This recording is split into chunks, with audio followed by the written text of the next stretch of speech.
안녕하세요. 사연 읽어주는 남예입니다. 오늘도 와주셔서 감사드리며 오늘의 사연 시작하겠습니다.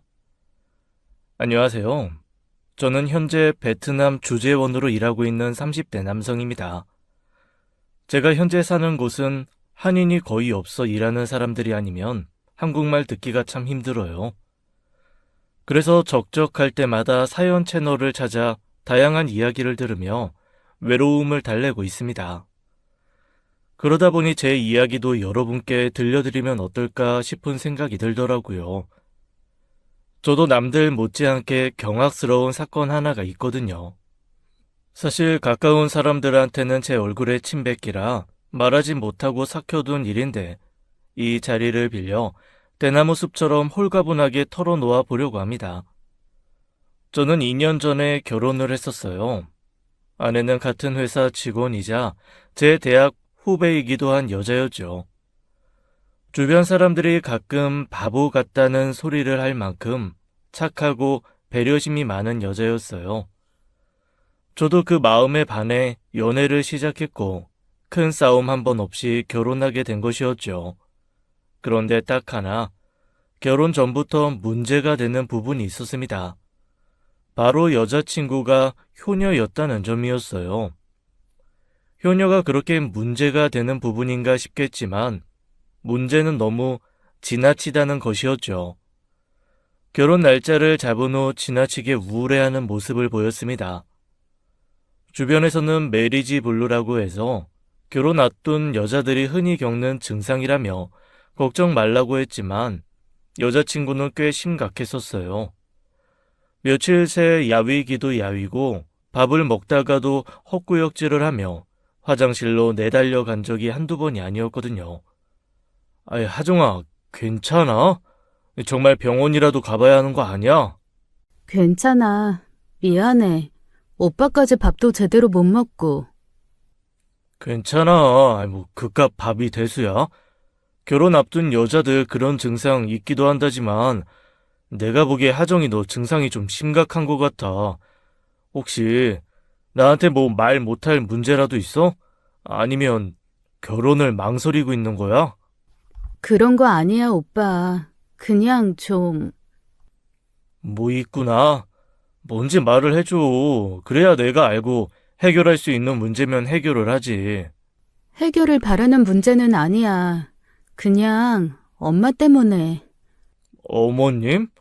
어머님이 왜? 평생 나한테 의지해서 사셨는데 나 결혼하면 앞으로 어떻게 사실까 싶어서.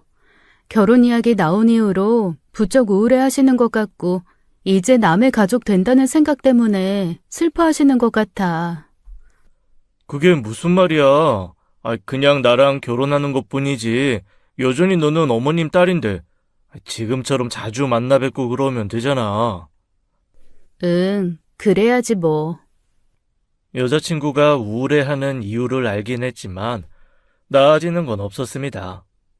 그 뒤로도 여자친구는 한숨 쉬는 날이 잦고 가끔은 눈물을 보이는 날이 많았거든요.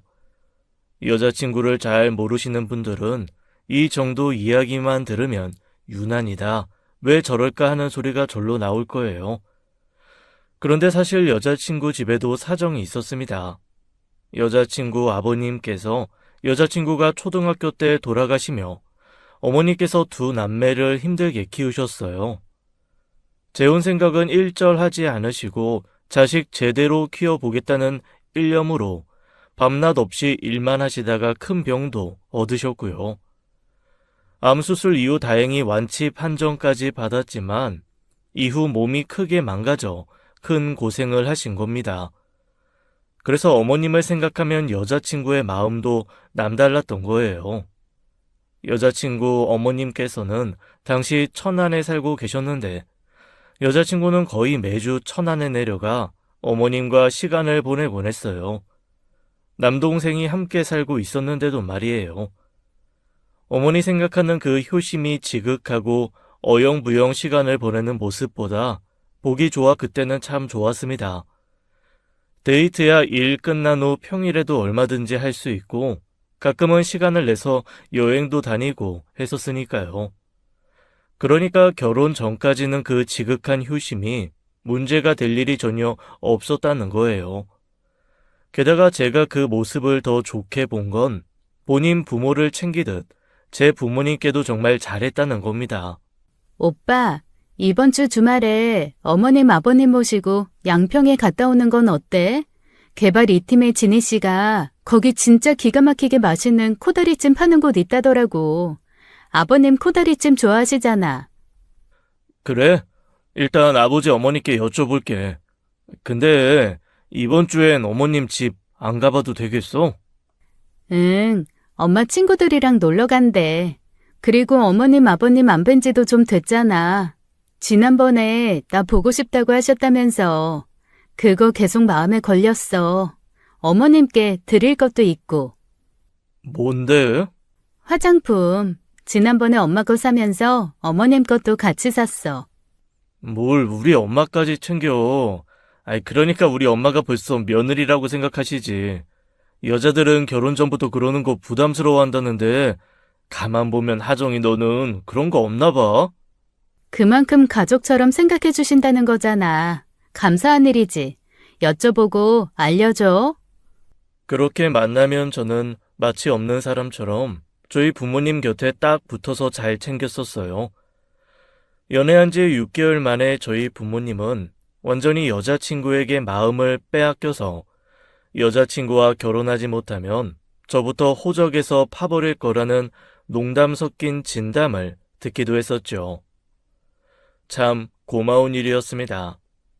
제 부모님을 자기 부모님처럼 챙긴다는 게 쉬운 일이 아닐 텐데도 제가 미처 생각지 못한 부분까지 세심하게 챙기던 사람이었어요. 그러니 어머님 문제로 힘들어하는 여자친구 마음도 잘 헤아려 주고 싶었던 것이고요. 하지만 현실적으로 저희가 챙길 수 있는 건 주말마다 자주 찾아뵙고 연락 자주 드리는 게 최선이었죠. 그래서 그렇게 달래주려고 하는데 며칠 후 여자친구가 뜻밖의 부탁을 하는 겁니다. 오빠, 미안한데 나도 고민 많이 해봤거든? 우리 엄마 좀 모시고 살면 안 될까? 어? 아이, 어머님을? 그건 제 선택지에는 전혀 없던 것이라 저는 적잖이 당황했습니다.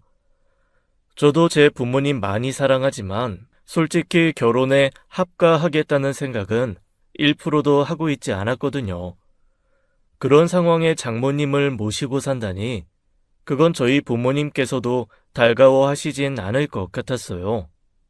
엄마 혼자 계실 것도 좀 염려되고 같이 살면 아이 낳을 때 엄마 도움도 쉽게 받을 수 있잖아. 그거야 그렇지만, 하정아, 그래도 같이 사는 문제는 별개로 생각해야 한다고 생각해. 지금까지도 따로 살았는데 새삼스럽게 결혼하는 게 뭐가 그렇게 문제가 되는지도 잘 모르겠어. 싱글로 혼자 사는 거랑 결혼해서 오빠랑 가족이 되는 문제는 좀 다르잖아. 그냥 마음이 그래. 엄마 혼자 두고 시집 가버리는 것 같아서 자꾸 마음이 불편해서. 나중에 어머님, 아버님 모셔야 할 때가 되면 그때 어머님, 아버님도 모실게. 어머님은 아버님도 계시지만 엄마는 혼자잖아.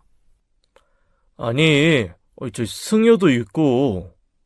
오빠 승효 성격 알잖아. 걔가 언제 엄마 챙기는 거 봤어? 같이 살면서 엄마 생신도 안 챙기는 앤데 결혼하면 나 몰라라 할 거 빤하잖아. 일단은 생각 좀 해볼게. 하도 간곡히 이야기하기에 그 자리에서 바로 거절할 수가 없었습니다. 결혼은 연애와는 또 다르고 현실이라더니 그 말이 딱이더라고요. 좋은 건 좋은 것이었지만 현실적인 고민이 생기자 결혼 자체도 올스톱이 되었어요. 저는 고등학교를 졸업하자마자 자취를 시작해서 부모님과 한 집에 사는 것도 불편한 사람이었습니다. 사실 결혼 자체도 불편하면 어쩌나 고민이 있는 상황이었는데 장모님과 함께 살다니요. 대궐 같은 집에서 사는 것도 아니고 저희 신혼집이 24평 아파트 준비 중이었거든요. 그 집에서 장모님과 함께 살다 보면 옷 하나도 신경 써야 하고 행여 다툴 일이 있어도 장모님 눈치 살펴야 하니 그것도 싫었습니다. 사랑하는 여자친구를 위해서 뭐든 다 해줄 수 있다는 마음이었지만 그것만큼은 양보하기 어렵겠더라고요. 섣불리 수락했다가 나중에 장모님 때문에 문제라도 생기면 그때 나가시라고 하는 것도 힘든 일이잖아요. 그래서 결혼 준비를 중단하고 잠시 연락도 안 하고 있었는데 뜻밖에도 처남에게서 연락이 온 겁니다. 형, 누나한테 대충 이야기 들었어요. 누나가 우리 엄마 모시고 살자고 했다면서요. 아, 진짜. 우리 누나지만 왜 저러나 싶어요. 가끔 나도 엄마도 누나가 이해가 안 돼요. 누나가 그런 소리 하면 엄마가 말려야 하는 건데 둘이 똑같이 그러고 있으니까 나도 답답하지. 누나가 어머니 생각하는 마음이 또 지극하잖아. 이해는 해. 근데 이해랑 현실은 좀 별개라. 누나가 원래 저 정도는 아니었는데 엄마가 누나 고등학교 때 아팠잖아요. 아버지도 안 계신데 엄마까지 어떻게 될까 싶어. 누나가 그때 엄청 힘들어 했었어요. 그 뒤로 좀 둘 사이가 유별나진 것 같고, 미안해요. 내가 사과할게요.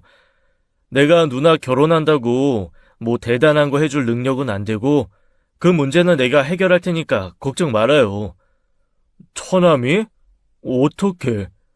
어떻게 하긴 뭘 어떻게 하겠어요. 내가 평생 모시고 살 테니까 걱정하지 마셔라 달래야지. 누나는 내가 장가 가면 엄마 놓고 갈까 싶은 모양인데 제가 어떻게 그래요. 누나만큼은 아니어도 나도 엄마 아들이라 엄마 생각 안 할 수 없는데 전 엄마 모시고 살 거 아니면 결혼도 포기할 생각으로 살고 있어요. 처남이 나서서 그렇게까지 이야기해주니 어찌나 든든한 지원군을 얻은 것처럼 마음이 편했는지요. 그때 아내는 처남이 나서서 진심 어린 조언으로 설득해준 덕분에 장모님과 함께 살겠다는 마음을 접을 수 있었어요. 누나, 평생 혼자 살래? 세상에 어떤 남자가 자기 엄마랑 같이 살겠다는 여자랑 결혼하겠어. 누나가 애야? 초등학생이냐고. 엄마 없으면 아무것도 못해? 나중에 내가 결혼할 사람이 그런 소리 할까봐 무섭다. 말을 왜 그렇게 해? 나는 그냥 마음이 안 놓이니까. 엄마도 어른이야. 누나 없으면 뭐 못 살 것 같아? 누나는 성에 안 차겠지만 나도 같이 살면서 은근히 많이 챙기고 있다고. 매달 엄마한테 드리는 생활비는 또 얼만데? 누나 엄마 데리고 살면서 엄마 용돈 그만큼 줄 수 있어?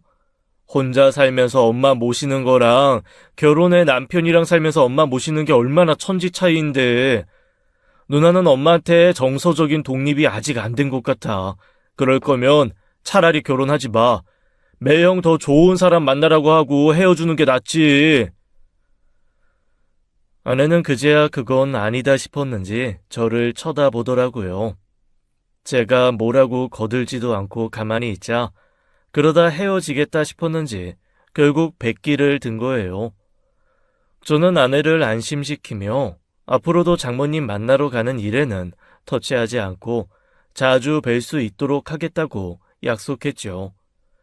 실제로 결혼 후에도 자주 천안을 방문하곤 했었어요. 어떤 날은 아내가 금요일 퇴근 후 바로 천안에 내려가 주말을 보내고 일요일에 오기도 했고요.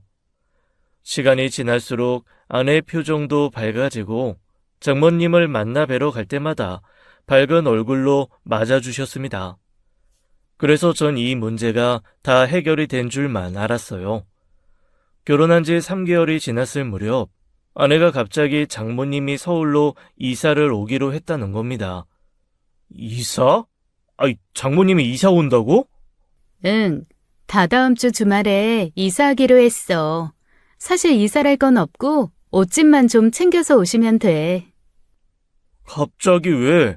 처남은 일 그만둔 거 아닐 거 아니야? 그치. 승효는 직장이 거기라서 아무래도 너무 멀고 그래서 엄마만 오시기로 한 거야. 우리 집 근처에 원룸 단지 있잖아. 거기 전세 계약했어. 뭐? 아이, 그런 이야기를 왜 지금 하는 건데? 그리고 원룸? 장모님을 원룸에 모셨단 말이야? 작은 아파트라도 구해볼까 했는데 오빠도 알잖아. 근처 집값이 장난 아니더라.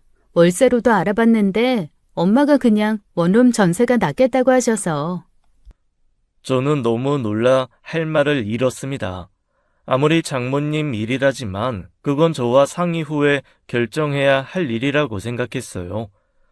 당황스럽기도 하고 황당하기도 하고 한편으로는 화도 났죠. 게다가 장모님께서 저희 집 가까운 곳에서 원룸 생활을 하신다는데 마음은 또 얼마나 불편하겠어요. 하정아, 그 문제는 나랑 상의했었어야지. 상의도 없이 장모님을 그렇게 가까이에 원룸에 모신다는 거야? 아니, 엄마만 좋다고 하면 뭐든 상관없는 일이라고 생각했지. 자주 찾아뵙고 연락도 자주 드리잖아. 근데 굳이 장모님을 여기까지 모시고 올 이유가 뭔데? 앞으로 아이 가지면 지금처럼 자주 드나들 수도 없고 그 전에 엄마 가까운 곳으로 모셔야겠다고 생각한 거야. 내가 그렇게 잘못한 거야? 아, 진짜 너? 이미 집 계약도 끝났고 이사만 앞두고 있는 상황이라 제가 나선다고 한들 너무 늦은 때였지요. 이래저래 모시고 와도 마음이 불편한 상황인지라 아내에게도 실망도 많이 했습니다. 하지만 뭐 어쩌겠어요. 이미 결정된 일이니 어쩔 수 없다고 생각했죠. 심지어 처남은 장모님이 2주 뒤에 나간다는 것도 뒤늦게 통보를 받았다더라고요. 미리 말하면 절대 못 가게 할 걸 알고 집을 다 구해다 놓고 이야기를 한 것이죠. 그런데 진짜 문제는 따로 있었습니다. 아내가 장모님 원룸 정세금 5천만 원을 저와 말도 없이 대출을 받은 사실을 알게 된 거예요. 장모님이 가지고 계셨던 돈 3천만 원과 아내의 대출금 5천만 원을 더해 8천만 원짜리 작은 원룸을 구한 건데 저에게 했던 말과 달리 돈이 부족해 반전세를 구한 것이었어요. 다달이 원리금과 더불어 세까지 도합 100만 원이 좀 더 되는 돈이 나가게 된 거였습니다. 하정아, 이거야 뭐야? 대출? 아니, 어머님 집 구해드린 돈이 대출이었어? 엄마가 가진 돈으로는 월세가 너무 비싸니까 전세가 낫지 않나 싶어서. 어차피 보증금은 다시 돌려받을 돈이라고 생각해서 문제 될 거란 생각은 안 했어. 이자는 생각 안 해? 아니, 왜 그렇게까지 해서 어머님을 모셔와야 하는 건데? 처남이랑 잘 살고 계신 분이었잖아. 그럼 대학은 왜 서울로 오고 취직도 왜 서울로 한 건데? 그렇게 어머님 곁을 떠나기 싫었으면 대학도 취직도 다 천안에서 했었어야지. 그리고 회사 생활하면서는 잘만 지내다가 대체 왜 결혼 이야기 나오면서부터 이러는 거냐고? 그래서 내가 엄마 모시는 문제는 양보했잖아. 오빠 마음도 이해가 되고 승유 말도 일리는 있으니까 나도 그만큼은 물러선 거라고. 그리고 너 우리 신혼집 구할 때도 너무 많은 빚 지기 싫다고 이 집으로 한 거잖아. 내가 너랑 나 같이 대출 받으면 더 큰 평수에 더 좋은 집 구할 수 있었는데도 아껴서 모아뒀다가 더 넓은 집으로 가자고 한 거 너였어. 근데 대출을 받아서 장모님 전세금을 댔다고? 지금 그걸 내가 이해해야 해? 하도 기가 막혀서 그렇게 따져 묻자 아내는 꿀먹은 벙어리처럼 아무 말도 하지 않았습니다. 고개를 푹 숙이고 앉아 애꿎은 손가락 거스러미만 뜯어내더라고요. 뭐라고 말 좀 해봐. 일치고 아무 말 안 하면 다야? 매달 100만 원? 이 집으로도 대출금이 나가는데 나 따로 당신 따로 대출금 내고 생활비 내면 어느 세월에 돈을 모아? 그 집 보증금은 다시 받을 돈이라고? 그럼 어머님은 언제까지 거기 계실 건데? 어차피 어머님 그 집 있는 상황이면 그 돈 빼서 쓸 수 없는 거잖아. 미안해. 긴 말 할 거 없어. 계약 취소해. 계약금 해봤자 몇백일 거 아니야. 그거 날리는 게 낫지 매달 100만 원씩 원리금 내겠다는 거야? 엄마는 이미 서울에 올 거 생각하고 지금 좋아하시는데 이제 와서 안 된다고 어떻게 말씀드려. 말씀드려야지. 네가 못하겠다면 내가 할 테니까 걱정하지 마. 오빠, 한 번만 좀 봐주면 안 돼? 우리 집에서 모시고 살겠다고 하는 것도 아니고 가까이에서 자주 들여다보고 싶다는 건데 그 정도도 이해 못 해줘? 미안한데 난 좀 이해하기 힘들어. 내 말 무슨 의미인지 알아들었을 거라고 생각할게. 정리되면 연락 줘. 오빠! 저는 너무 화가 난 나머지 그 길로 집을 나와버렸습니다. 부모님 댁으로 가면 걱정하실까 싶어 근처 모텔에서 혼자 밤을 지새운 뒤 아무래도 업무는 힘들 것 같아 전날 급하게 연차도 썼어요. 전 그제야 아내의 효심이 도를 지나쳐도 한참 지나쳤다는 사실을 알았어요. 아내의 마음, 취지 모두 이해하지만 당시 저희 상황에 매달 그 돈을 내는 건 말도 안 되는 일이었죠. 그쯤 되니 애초에 이렇게 될 거 알고 합가의 생각으로 벌인 짓인가 싶은 생각도 들어 괘씸하기도 했습니다. 이튿날 오후쯤 집에 가보니 아내도 연차를 썼는지 집에 있더라고요. 못 본 채 하고 씻고 나서 여행 가방에 짐부터 쌌죠. 뭐해? 생각 정리되면 연락하라고 했잖아. 그래서 지금 집 나가겠다는 거야? 오빠, 이렇게까지 할 일 아니잖아.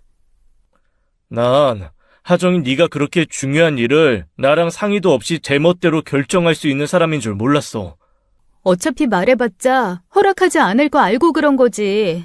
오빠가 허락할 것 같았으면 미리 말을 했을 거야. 그게 문제야. 허락하지 않을 일이라는 걸 알았으면서도 그렇게 막무가내로 일부터 치고 나 몰라라 하는 거. 앞으로 살아가면서 얼마나 많은 선택을 하면서 살아가겠어. 그런데 그런 문제로 매번 이런 식으로 해결하라고 한다면 난 못 살아, 하정아. 못 산다니? 그게 무슨 말이야? 지금 이혼이라도 하자는 거야? 해결이 되지 않으면 그렇게라도 해야지. 오빠! 잘 생각해보고 연락 줘. 제가 그때 그렇게 강하게 나간 건 진심이었습니다. 10년을 연애를 해도 1년 만에 이혼으로 가는 길이 결혼이라더니 그 말이 맞더라고요. 모든 아내에게 맞춰주고 모든 머리를 맞대고 해결점을 찾을 수 있을 줄 알았는데 그게 아니었어요. 물론 건강상의 이유로 혼자 사실 수 없다거나 처남이 장모님을 모실 수 없는 상황이었으면 말이 달랐을 겁니다. 그런데 이건 부부간의 신뢰 문제잖아요. 말해봤자 안 될 것 같으니 덜컥 사고부터 치고 이제 와서 어쩔 거냐는 식인데 아내와의 미래가 보이더라고요. 그렇게 며칠을 친구 집에서 보내며 회사 생활을 했습니다. 부서가 다르긴 했지만 회사에서 아내를 몇 번 마주치기도 했는데 그때마다 모른 채 했어요. 다행히 회사에서는 공과사를 구분한다고 생각해 별 문제 없었지만 제가 계속 져주길 바라는 아내 때문에 골치가 아팠습니다. 그런데 장모님께서 직접 연락을 하신 거예요. 할 말이 있으니 꼭 좀 와달라는 말에 일주일 만에 집으로 들어갔는데 장모님께서 절 보자마자 우시는 겁니다. 신서방, 내가 미안하네. 내가 잘못했어. 장모님 이러지 마세요. 저는 장모님께 사과 받으려고 그러는 거 아니에요. 내가 우리 하정이한테 심적으로 기대를 많이 하고 살아서 그래. 대학 가면서부터는 떨어져 살았지만 대학 보낸 거랑 시집 보낸 게 많이 다르더라고. 내 마음이 그랬어. 내 마음이. 요즘엔 다르다지만 그래도 출가 외인이라고 보내면 영영 남의 자식 되는 것 같고 그래서 내 마음이 허하고 힘들어서 내가 부탁한 거야. 그러니 제발 한 번만 용서해주게, 응? 장모님께서 이러신다고 해도 나도 그 집에 내 돈 넣었어. 3천만 원. 대출 이자가 마음에 걸리는 거면 나중에 나 가거든 그거 다 자네가 갖게. 평생 이자라고 생각해도 그 정도는 안 되잖아. 내가 하나 남김없이 자네 줌세, 응? 장모님. 오빠, 엄마가 이렇게까지 하는데 끝까지 매정하게 그래야겠어? 내가 말 안 하고 그런 건 잘못했어. 다시는 안 그럴게. 근데 내가 오죽했으면 그랬겠냐고. 나 시집 간 뒤로 갈 때마다 우는 엄마가 너무 마음에 쓰여서 그랬어. 그렇게 장모님이 신경이 쓰였으면 결혼하지 말고 평생 장모님이랑 살지 왜 결혼했냐는 말이 목구멍까지 나왔습니다. 장모님 앞이라 간신히 억누르고 흔들리지 않은 제 생각을 말씀드렸죠. 제가 너무하다고 생각하실 수도 있지만 장모님, 지금 장모님께서 굳이 빚까지 내서 서울에서 지낼 이유는 모르겠습니다. 처남이 장모님 모시겠다고 했고 처남이랑 충분히 함께 지내실 수도 있잖아요. 그렇게 하정이를 품에 넘고 살고 싶으신 거면 그렇게 하세요. 제가 그냥 하정이 보내드릴게요. 오빠! 자네 정말 그렇게까지 해야겠어? 내가 이렇게 부탁하는데도? 아무리 생각해도 아닌 건 아닌 겁니다. 100번 양보해서 형편이나 좋았으면 어쩔 수 없는 일이라고 생각했을지 모르겠지만 저희 신혼집에도 안 낸 빚 5천을 받아서 그것도 장모님 원룸에 모시는 거 아무리 생각해도 그건 아닌 것 같아요. 두 사람이 너무 욕심이 크다고 생각합니다. 이만 가볼게요. 하정아, 나 올해는 못 기다려. 3일 내로 연락 줘. 오빠! 오빠! 하지만 아내는 3일 내로 제대로 된 대답을 해주지 않았습니다. 그래서 아내 앞으로 이혼 서류를 작성해 집으로 보냈죠. 제가 장모님과 연을 끊으라고 한 것도 아니고 적당히 좀 찾아가라고 한 것도 아니잖아요. 그런 식으로 이혼까지 하고 싶었던 건 아니지만 저도 할 만큼 했다는 생각이 들더라고요. 그게 결혼 3개월 만에 일어난 일이었어요. 이혼 서류를 보내놓고는 부모님께도 그 사실을 알렸습니다. 어머님께서는 놀라 말을 못하시고 아버지께서는 저를 나무라시더라고요. 아무리 그래도 그렇지 이 녀석아. 이혼이 무슨 장난이야? 결혼이 니들 소꿉장난도 아니고 그런 일로 이혼을 한다는 게 말이 돼? 아버지, 제가 오죽했으면 그랬겠어요. 장모님 걱정에 매주 1,000원 내려가는 것도 이해했는데 그 돈 모자라 빚까지 내서 근처에 모시는 걸 저랑 상의도 없이 그랬다니까요. 하정이가 오죽했으면 그렇겠어? 너도 알잖아. 안사동이랑 하정이가 각별한 거. 그 마음 좀 이해해주면 어디가 덧나? 이 사내 자식이 쪼잔하기는. 아니, 여보. 그건 아니죠. 부부간의 상의가 필요한 일은 제대로 상의를 해야지. 그렇게 말도 없이 제멋대로 구는 사람을 어떻게 신뢰를 해요? 나도 하정이 참 예뻐하고 며느리로서 너무 좋지만 아닌 건 아닌 것 같아요. 그렇다고 지금 이혼하게 두란 말이야? 그건 아니지만 내가 생각해도 애들 신혼집 근처에 원룸 얻어 사는 건 좀 그렇지. 천안이 뭐 해남 땅끝 마을도 아닌데 정 마음이 쓰이면 바쁘게 오고 가면 될 일을 무슨 빚까지 내서. 아유, 난 아니라고 봐요. 그래도 이혼은 아니야. 너 결혼한 지 얼마나 됐다고? 3달이야, 3달. 혼인신고에 잉크도 안 말랐겠다. 저도 굳이 이혼까지 끌고 갈 생각은 아니었는데 하정이가 도저히 안 줘요. 여기서 제가 어영부영 넘어가주면 앞으로도 제멋대로 할 게 뻔하다고요. 결혼 전에도 사부인이랑 같이 살고 싶다고 하더니 하정이 그게 어쩌면 집으로 사부인 불러들이고 싶어서 그런 거 아닌가 싶어요. 설마 하정이가 그랬을라고? 말이 가까이 사는 거지. 하정이가 그 좁은 원룸에서 지내겠어요? 매번 사부인 집으로 보내 같이 살다가 사부인은 잘 때만 집으로 돌아가겠지. 그렇게 하루 이틀 하다 보면 결국 들어와서 합가하는 거 그거 일도 아니에요. 대릴사위도 아니고 솔직히 도움 준 거 하나 없이 내 아들이 장모까지 모시고 살아야 하는 거면 난 이혼하라고 하겠어요. 이 사람이 정말 당신까지 그러면 어떡해?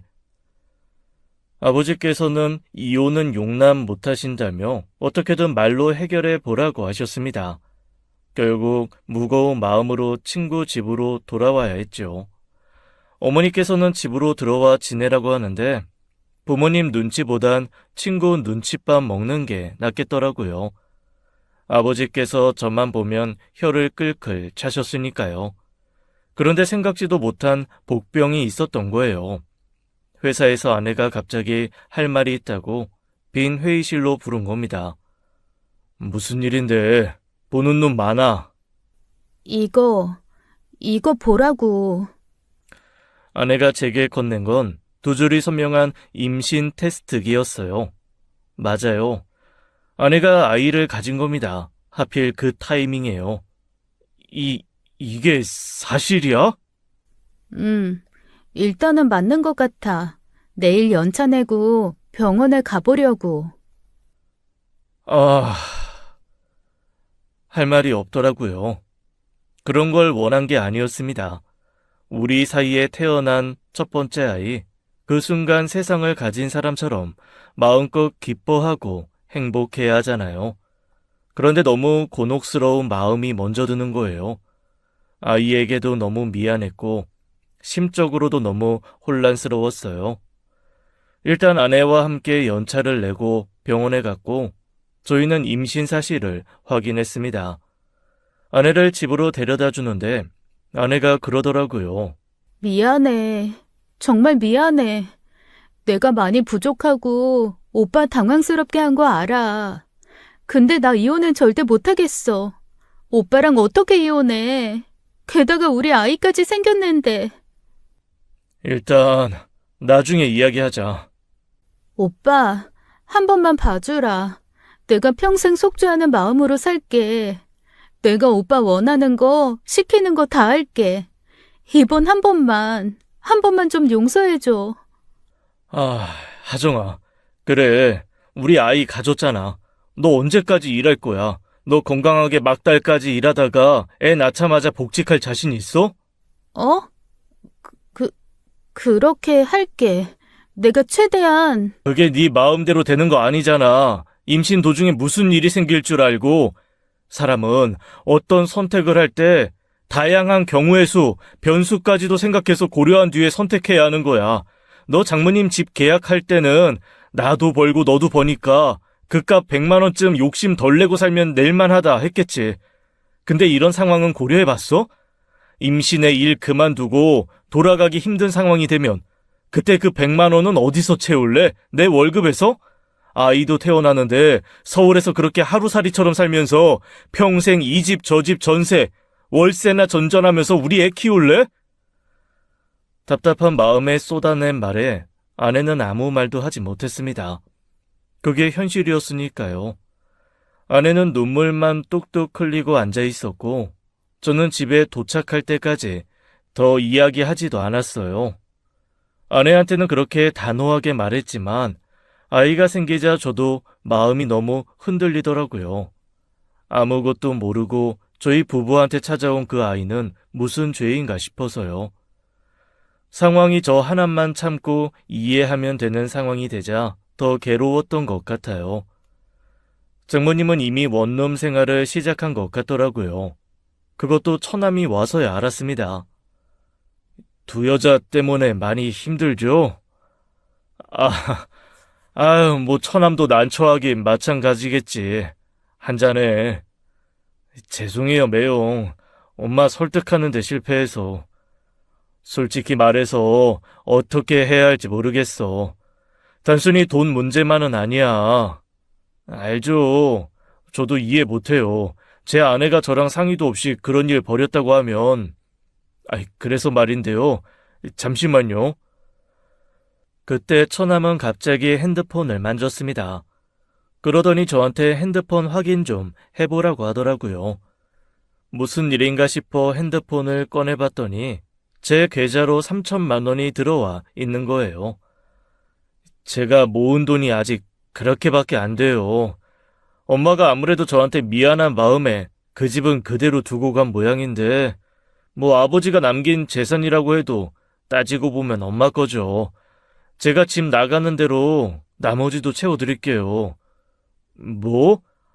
천안 집을 팔겠다는 거야? 어차피 엄마 아니면 그 집 가지고 있을 이유도 없었어요. 저야 회사 기숙사도 있고요. 아니야, 처남. 일단 가지고 있어. 그 집 장인어른 살아 계실 때부터 살았던 곳이라며. 그런 추억이 있는 곳인데 그런 식으로 정리하는 건 나도 원하지 않아. 추억은 기억 속에 있는 거지 공간에 있는 거 아니에요. 제 마음이 불편해서 그래요. 차라리 그 집 팔아서 근처 전셋집이라도 얻으면 낫잖아요. 처음부터 그렇게 했으면 이렇게까지 문제가 커질 일도 아니었는데 엄마도 누나도 아무것도 포기할 생각 없이 욕심만 부려 생긴 일이죠, 뭐. 처남은 한사코 됐다는데도 자기 돈으로 일단 대출금 일부를 갚으라고 하더라고요. 장모님께서 천한 집을 팔지 않고 가진 현금만 가지고 올라오신 이유는 예상했던 대로였어요. 장인 어른과 함께 했던 추억이 있는 공간을 놓치고 싶지 않았던 겁니다. 그 오래된 집에서 한 번도 이사 가지 않고 산 것만 봐도 알 수 있었어요. 그나마 처남이 정신 똑바로 차리고 장모님과 아내에게 따끔한 질책을 해서 결국 일단락이 되었죠. 계약했던 집이 생각보다 빨리 나가면서 상황이 순조롭게 됐어요. 장모님은 지하철로 새 정거장 거리에 17평 아파트 전세를 구해 들어가셨고요. 처남이 기숙사로 들어가게 되면서 반쪽짜리 해피엔딩을 맞이한 것 같지만 사실 해결된 것 같지도 않았습니다. 결국 아내와 장모님은 살던 집은 팔렸지만 본인들 고집대로 원하던 걸 손에 넣은 셈이었으니까요. 그 후 아내는 제게 정말 잘했습니다. 사실 장모님이 가까이 살게 되면서 아내가 집에 머무는 시간도 많아졌고 뒤늦게 신혼생활 기분도 좀 나더라고요. 물리적 거리를 좁혀서 심적 안정을 찾고 싶었던 건지 같은 서울 하늘 아래에 있다는 것 자체만으로도 아내와 장모님은 빠르게 안정을 찾아갔어요. 비 온 뒤 땅이 굳어진다고 저희 부부에게도 그런 일이 있었던 거라고 생각하며 전화위복이라고 생각하기로 했죠. 다시 꿈꾸던 신혼생활을 하려나 싶었는데 악몽, 그것도 아주 끔찍한 악몽 같은 일이 기다리고 있었어요. 그것도 그냥 먹구름이 아니고 거대한 번개구름이었습니다. 아내가 임신 4개월쯤 됐을 거예요. 어느 주말 장모님과 외출을 다녀온 아내가 가방을 식탁에 놓고 급하게 화장실에 들어갔었어요. 급하게 움직이다가 가방이 쓰러지면서 가방 안에서 뭔가가 나와서 보니 다름 아닌 부적이었습니다. 빨간 천에 쌓여 휴대용으로 가지고 있기 좋은 말 그대로 딱 부적이요. 아종아, 이게 뭐야? 어? 아무것도 아니야. 왜 가방을 함부로 열어봐. 가방 쓰러지면서 나온 거 본 거야. 왜 말을 그런 식으로 해? 미안해. 별거 아니니까 신경 쓰지 마.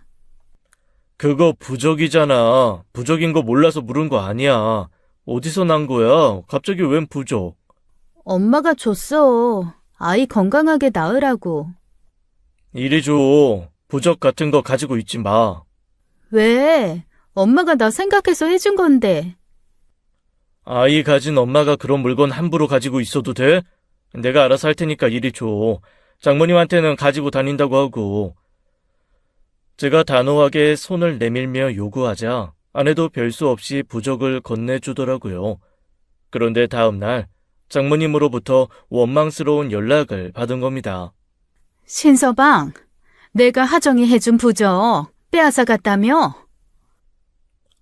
장모님, 저희 그런 거 안 믿어요. 괜히 그런 물건 가지고 있는 게 더 찝찝하고요. 아유, 이래서 젊은 사람들이.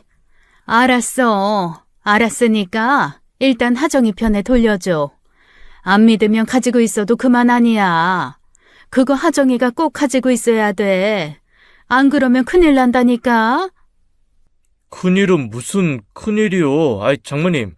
장모님께서 그런 곳에 의지하는 거 다 이해합니다. 하지만 하정이 데리고 다니지는 말아주세요. 임산부잖아요. 내가 설마 내 딸한테 안 좋은 짓이라도 할까봐 그래? 아유, 알았으니까 줘. 그게 얼마짜린데? 큰 돈 쓰셨어요? 제가 그럼 그 돈 드릴게요. 신서방, 그러지 말고 좀 줘. 거기서 하는 말이 애한테 좀 안 좋은 기운이 있다고 해서 그런 거야. 하정이가 건강하게 아이 잘 낳으려면 가지고 다니는 게 좋다고 하니까. 안 믿기더라도 내 마음 편하라고 좀 줘, 응? 장모님께서는 어찌나 간절히 이야기하던지 일단 알겠다고 하고 전화를 끊어야 했어요. 저는 점이나 부적, 미신 같은 걸 잘 믿는 타입은 아닙니다. 어려서 그쪽으로 큰 돈을 썼던 이모와 문제가 있었던 어머니를 보고 자란 역량도 있었고요. 이모는 굿한다고 얼마, 부적 쓴다고 얼마, 이모부 몰래 저희 엄마한테 그렇게 돈을 빌려가곤 했었어요. 어머니는 그만 좀 하라고 성하고 결국 거의 의절까지 갔다가 지금은 이모도 정신 차리고 그쪽으로 발길을 끊었고요. 어려서부터 그 과정을 쭉 지켜봐 오면서 깨달은 건 잘된 일은 어떻게든 잘 되고 문제가 될 일은 무슨 수를 써도 문제가 된다는 거예요. 세상에 굿 한 번에 부적 하나에 사라질 불운 같은 게 어디 있겠어요. 하지만 마음 편하자고 하는 일이라는 말에는 어느 정도 동의했습니다. 어차피 저는 믿지도 않으니 장모님 마음 편하라고 양보할 수 있는 문제였으니까요. 하지만 아내가 장모님 따라 점집에 드나드는 건 다른 문제였어요. 장모님이 하도 달라고 하니까 드리는데 하정이 너는 그런데 가지 마. 알았어? 나도 알고 간 건 아니었어. 그냥 엄마가 하도 가자고 하니까 몇 번 간 거지. 막 이상한 곳은 아니야. 아무튼 장모님이 따로 간다고 하시는 건 내가 말릴 수 없지만 너는 가지 마. 돈 쓰는 건 더 안 되고 부적도 큰 돈 쓰신 것 같던데 괜히 보태지 말라고. 알았어. 그렇게 일단락된 문제라고 생각했었어요. 그 점집과 부적이 저한테도 이미 마술을 뻗은 줄도 모르고 말입니다. 그저 돈을 버시는 분도 아닌데 기숙사 생활하는 아들은 생각도 안 하시나 그럴 돈 있으면 처남 좀 도와주지 그런 생각밖에 없었죠. 그런데 얼마 뒤 아내에게 청천벽력 같은 일이 생긴 거예요. 바로 제가 베트남 주재원 발령 대상자가 된 겁니다. 제가 원한 것도 아니었고 심지어 차장님에게 완곡하게 거절 의사까지 보였어요. 아이, 차장님 이건 아니죠. 저 이제 신혼이고 하정이 곧 아이 낳는데 베트남이라뇨. 미안하게 됐어. 근데 갈 만한 사람이 없는데 어떡해. 그나마 신 과장이 가장 어리고 금방 갔다 올 수 있으니까. 금방이라니요. 2년이잖아요. 말이 2년이지 더 늘어날 수도 있고. 안 돼요. 재고해 주세요. 네? 근데 나도 신 과장 생각해서 밀어붙인 거야. 주재원 2년이면 다른 동기들보다 훨씬 빨리 승진할 수 있는 기회가 있는데 먼 미래를 보자, 신 과장아, 응? 생각지도 못한 일이라 그야말로 멘탈 붕괴였습니다. 당연히 아내도 사내 소식을 통해 들었죠. 아내는 저보다 더 당황한 것 같았어요. 아이 문제는 둘째치고 같은 서울 하늘 아래에 있어 좋았던 장모님과 헤어져야 하기 때문이었습니다. 오빠, 이게 무슨 말이야? 베트남이라니. 갈 거 아니지? 모르겠어. 나로 확정된 분위기라. 말도 안 돼. 세상에 어떤 회사에서 본인이 원하지도 않는데 외국살이를 시켜? 게다가 신혼이잖아. 결혼한 지 1년도 안 된 사람을 주재원을 보낸다고? 근데 하정이 너도 잘 알잖아. 이번에 나갔다 오면 다음에 인사고과에 반영되는 거. 승진 그거 1년 늦게 하면 뭐 어떻다고. 그래서 나랑 애는 두고 가겠다는 거야? 어? 무슨 말이야. 내가 가면 너도 가야지. 그럼 신혼부터 기러기 아빠 하라는 거야? 뭐? 나는 못 가. 내가 거기 가서 뭐해. 애 맡길 것도 없고 일도 안 하고 그냥 거기 가서 애만 보고 2년을 살라고? 어차피 파견될 때까지 시간 남았으니까 좀 생각해보자. 하나가 해결이 되면 다른 하나가 터지는 게 아주 진절머리가 날 것 같았습니다. 안 간다고 버티자면 안 갈 수도 있긴 했었어요. 하지만 회사 생활이라는 게 그렇게 쉬운 문제는 아니잖아요. 제가 싫다고 해서 안 한다는 건 회사가 저를 더는 신뢰하지 않고 중책을 맡기지 않는다는 것과 같았어요. 저는 나름 일 욕심도 있었고 대출금에 앞으로 태어날 아이를 위해 더 빨리 승진이 필요했고요.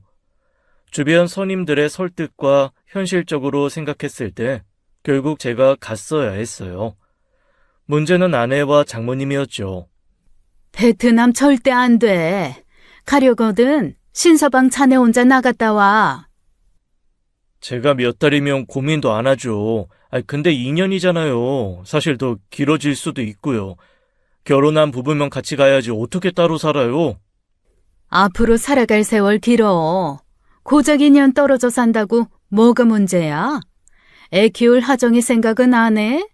내 도움 받아서 바로 복직할 생각하고 있는데 베트남 데려가면 애 맡길 곳도 없이 어떻게 할 건데?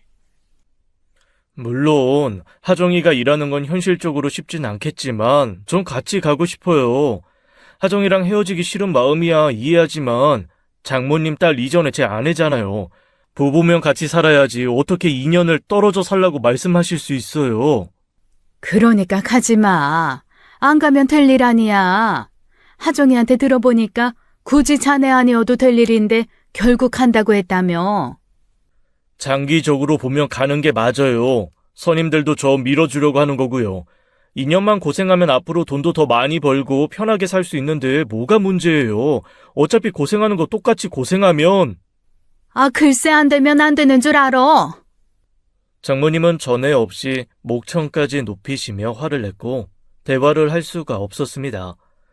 문제는 아내가 장모님을 등에 업고 고집을 피운다는 것이었어요.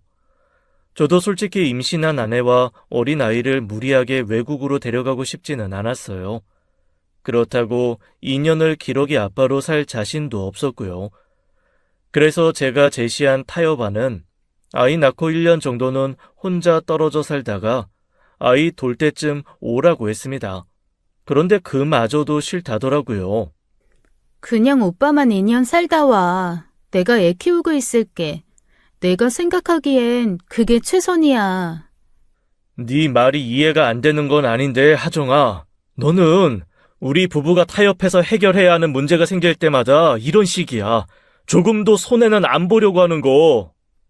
아니, 현실적으로 그렇잖아. 한 사람만 고생하면 되는 건데 굳이 두 사람이 가서 고생할 건 또 뭐야?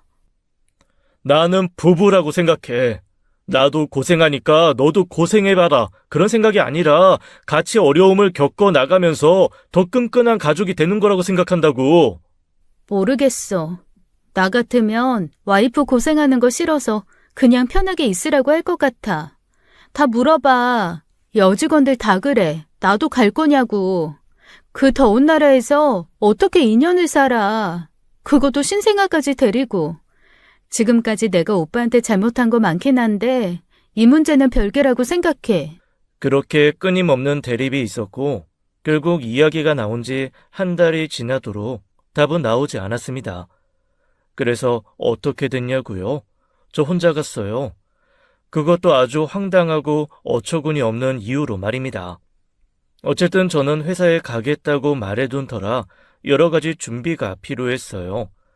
그래서 일단 비자부터 해서 여러 가지 준비해야 할 서류를 회사에 제출해야 했죠. 그때 혹시 몰라 아내의 배우자 비자도 신청하기로 했죠. 오든 안 오든 한 번에 해결해야 하는 문제였거든요. 그래서 혼인신고서와 가족관계 증명서를 떼려고 정보 24에 들어갔는데 저는 시스템 오류인 줄 알았습니다. 아내의 이름이 있어야 할 가족관계 증명서에 엉뚱한 사람이 있었던 거예요. 몇 번이나 다시 조회하고 발급해도 똑같았고 시스템상 오류라고 생각해 전화했지만 그럴 리 없다는 연락을 받았죠. 그래서 구청에 직접 찾아가 물었어요. 제 가족관계 증명서가 좀 이상한데요. 제 배우자라네요. 제 아내 이름이 아니라 저희 장모님 이름이 있어요. 예? 그럴 리가요. 제가 다시 한번 조회해 볼게요. 제 말에 직원도 황당하다는 듯 쳐다보았습니다. 조금 피곤한 기색도 보이는 것 같았어요. 저를 진상 민원인 중 하나쯤으로 본 것 같은 그런 표정이었죠. 하지만 저는 몇 번이나 확인했거든요. 배우자분이 오양자 씨로 되어 있는데 이분이 장모님이라는 말씀이세요? 네, 출생 연도를 보세요. 저는 91년생이고 저희 장모님 70년생이시잖아요. 그렇긴 한데 이게 오류가 이렇게 나올 수 없는 거거든요. 혹시 혼인신고를 본인이 하셨을까요? 아니요, 아내가 했는데요. 혼인신고 작성하실 때 이분 인적사항을 직접 기입하지 않는 이상 가족관계 등록이 이렇게 될 수가 없어요. 저희도 다 기입해 주신 대로 하는 거라서요. 아니, 그게 무슨 말도 안 되는 소리예요. 저희 아내가 직접 와서 했다니까요. 제가 황당해서 재차 다시 확인해 달라고 하자 직원은 난처하다는 듯 서류를 빤히 보더니 주변을 둘러보더라고요. 그러다 막 들어온 직원한테 묻는 겁니다. 계장님, 이것 좀 확인해 주시겠어요? 이분께서 혼인신고가 잘못된 것 같다고 하시는데. 에? 그럴 리가. 본인이 안 오셨어요? 제 아내가 와서 했는데요. 배우자에 제 아내 이름이 있어야 하는데 제 장모님 이름이 있다니까요. 답답한 마음에 다시 한번 호소하자 그제야 직원은 어처구니가 없다는 듯 서류를 보더라고요. 그런데 빤히 보던 계장이라는 사람이 다소 놀란 표정을 지으며 저를 보는 겁니다. 그러니까 오양자 이분께서 아내가 아니라 장모님이라는 거죠. 이거 내가 직접 받은 서류인데, 그때 김 주무관 병간에서 내가 급하게 일 도와준 날 있잖아. 내가 그때 받은 것 같은데, 그래서 내가 정확히 기억해요. 오양자 씨가 직접 신청했었어요. 네? 그게 대체 무슨 말씀이세요? 저희 장모님이 이 혼인신고서를 직접 작성해서 주셨다고요? 나도 이상하다고 생각은 했지. 세상이 어디 제 개념대로 돌아가나요? 아들뻘인 남자랑 재혼한 나보다 싶었고, 옆에서 딸도 증인이라고 거들고 있었는데 뭐라고요? 무슨 사정인지 모르겠지만, 일단 저희는 가져오신 서류대로 절차에 따라 할 뿐이에요. 본인 신분증이랑 다 챙겨오셨던데, 그럼 어떡해요? 정정해 주세요. 이런 경우는 저희가 정정해 드릴 수가 없어요. 혼인 무효 소송을 하시거나 이혼하시는 수밖에요. 네? 정말 기가 막힌 일이었어요. 세상에 아내에게 맡긴 혼인신고에 이런 문제가 생길 줄 누가 알았겠어요. 부부가 같이 혼인신고를 하러 가면 좋았겠지만 그때 제가 중요한 프로젝트가 있어 함께 하지 못했습니다. 아내가 서운해하는 기색도 없이 너무 흔쾌히 본인이 알아서 하겠다고 해서 혼인신고서를 작성해서 준 거예요. 아내 공란만 채워서 제출하라고요. 세상에 어떤 남자가 설마 다른 여자랑 혼인신고를 할 거라고 생각해 일일이 다 확인하겠습니까? 저는 그 길로 바로 아내에게 연락했어요. 하정아, 나 지금 구청이거든? 가족관계 증명서에 문제가 있던데 알고 있어? 무슨 문제? 아내는 영문을 모르겠다는 듯 받았다가 뭔가 생각난 것 같았습니다.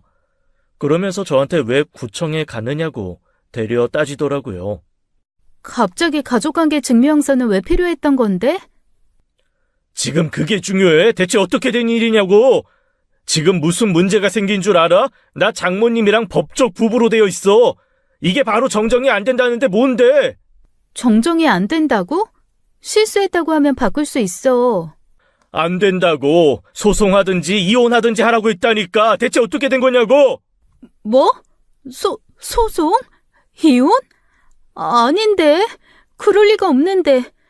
잠깐만. 내가 다시 연락할게. 당황한 아내는 갑자기 전화를 끊더니 오후 내내 연락이 없었습니다. 급하게 회사로 가자 아내가 급하게 반차를 내고 집에 일이 있다고 갔다는 거예요. 말로는 어머님께 문제가 생겼다는데 저는 금시초문이었죠. 그 뒤로 연락도 안 되고 퇴근하자마자 집에 갔더니 아내가 벌겋게 부은 눈으로 기다리고 있는 겁니다. 그리고는 제가 들어오자마자 다짜고짜 무릎을 꿇고 앉아 비는 거예요. 뭐야, 왜 그래? 오빠, 미안해. 내가 금방 되돌려 놓으려고 했던 건데 나는 그게 문제가 될 줄 몰랐어. 대체 무슨 소린데? 혼인신고 실수로 나올 수 있는 일이 아닌데 설마 일부러 장모님 이름으로 했다는 거야? 그 손녀님이 딱 1년만 그렇게 하면 엄마가 병도 없이 오래 살 거라고 했단 말이야. 뭐? 선녀님? 너 지금 무슨 말 하는 거야? 선녀님은 뭐고 혼인신고랑 장모님 무병장수는 또 무슨 상관인데? 오빠 미안해. 나도 정말 이렇게 될 줄 몰랐어. 아내가 울면서 두서없이 쏟아낸 말은 차마 그냥 듣고 앉아있을 수가 없는 경악스러운 내용이었어요. 결혼을 앞두고 아내는 장모님과 함께 장모님이 오래 알고 지내던 그 선녀님을 만나러 갔답니다. 투병 생활을 할 때 지인을 통해 알게 된 사람인데 알게 모르게 의지를 많이 했었던 사람이었나 봐요. 그런데 그 선녀란 사람이 장모님께 앞으로 한 고비가 남았는데 그 고비를 넘기려면 젊은 남자의 기가 필요하다고 했대요. 연애를 해서 옆에 끼고 살면 더없이 좋겠지만 현실적으로 그게 불가능하니 법적으로만 엮어놔도 괜찮다면서 제안해준 방법이 그거였답니다. 아내 대신 혼인신고해서 제 아내로 들어가 있으면 된다고요. 길면 길수록 좋지만 1년만 있어도 효과가 있을 거라고요. 후에 취소하면 되는 거니 문제가 안 될 거라고 가볍게 이야기했다는 거예요. 하나부터 열까지 기가 막혀 말도 안 나오는 내용이었어요. 그 선녀란 사람이 했다는 이야기도 황당한데 그걸 고지곧대로 따랐다는 것도 어이가 없고 무엇보다 내 아내란 사람이 그렇게 무식하고 한심한 사람인 줄 몰랐기에 기가 막혔습니다. 너 지금 그걸 말이라고 해? 너 어디 부족해? 덜 떨어졌어? 어떻게 그런 말을 믿고 장모님이랑 나를 혼인신고를 해? 미안해, 오빠. 난 정말 엄마가 떠나버릴까봐, 아빠처럼 갑자기 떠날까봐 너무 무서워서 그랬어. 그렇게 하지 않으면 크게 잘못될 거라고 겁을 줬단 말이야. 제발 한 번만 봐줘. 내가 어떻게든 해결해 볼게. 구청에 가서 내가 사정해서라도. 너 사정한다고 이게 그렇게 쉽게 바뀔 수 있는 문제 같아? 왜? 이혼도 구청 가서 해달라고 그러지? 아내는 울면서 사정했습니다. 배가 불러 불편한 자세로 엉거주춤하게 무릎 꿇고서 싹싹 비는데 화가 너무 많이 나더라고요. 결국 저는 그 자리를 박차고 나와버렸어요. 그날 술을 얼마나 마셨는지 모릅니다. 거의 뜬 눈으로 밤을 지새우고 차장님께 대충 사정을 이야기한 뒤 바로 변호사를 만나러 갔지요. 그렇게 주재원 준비와 소송을 동시에 하게 된 거였어요. 변호사가 하라는 대로 민형사 소송을 모두 했죠. 아내와 장모님이 차례로 연락해 울면서 제발 한 번만 봐달라고 하더라고요. 그놈의 제발에 몇 번을 넘어가줬습니까? 도저히 회사 다니기 힘들어 차장님께만 모든 일을 털어놓았고 회사의 배려로 출국 전까지 시간을 좀 당길 수 있었어요. 모든 소송을 대리인을 통해 마무리 짓기로 하고 집부터 정리했습니다. 오빠, 나랑 이야기 좀 해. 이렇게 정리할 거 아니잖아, 오빠. 짐 빼. 너랑은 서류 정리할 것도 없으니 짐만 빼면 돼. 우리 애는? 우리한테 애가 있잖아. 오빠, 냉정하게 생각해봐. 우리 애 태어나기도 전에 이혼한 엄마 밑에서 자라게 할 거야? 오빠 그렇게 냉정하고 모진 사람이었어? 누가 냉정하고 모진 사람인지 모르겠네. 법정 양육비는 책정되는 대로 보내줄게. 근데 하정아, 그 애가 내 아이라는 증명부터 해야 할 거야. 혼인관계 중에 태어난 애면 묻지도 따지지도 않고 법이 내 아이라고 증명해주겠지만 우리 법적 부부도 아니었잖아. 오빠. 아내는 자기 욕심에 놓친 게 너무 많았던 거예요.